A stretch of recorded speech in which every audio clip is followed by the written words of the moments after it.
കഥമ പ്രേക്ഷകർ ഏവർക്കും നമസ്കാരം.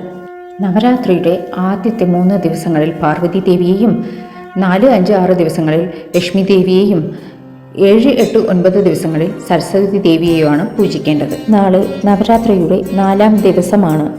നിങ്ങൾ നവദുർഗയെയാണ് ആരാധിക്കുന്നുവെങ്കിൽ നാളെ നവദുർഗയുടെ അംശമായ കുഷ്മാണ്ഡ ദേവിയെയാണ് ആരാധിക്കേണ്ടത്. കുഷ്മാണ്ഡ ദേവി ഈ പ്രപഞ്ചത്തെ ഉണ്ടാക്കിയ അമ്മയാണ്.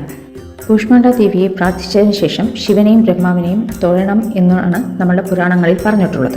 നിങ്ങൾ കുഷ്മാണ്ഡ ദേവിയെയാണ് പ്രാർത്ഥിക്കുന്നത് എങ്കിൽ വെള്ള നിറത്തിലുള്ള പൂക്കൾ അർച്ചിച്ച് പ്രാർത്ഥിക്കാവുന്നതാണ്.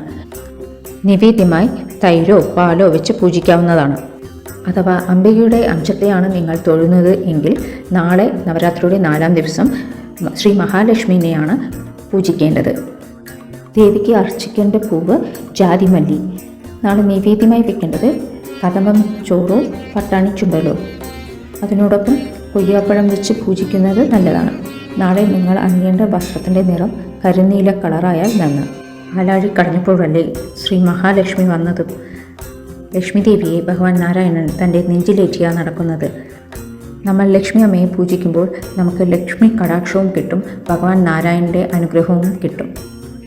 ഇപ്പോഴും പറയുന്നത് പോലെ എല്ലാവരും അവരവരുടെ സൗകര്യത്തിനും സമയത്തിനും അനുസരിച്ച് ഭഗവാനെ പ്രാർത്ഥിക്കാൻ മറക്കരുതേ.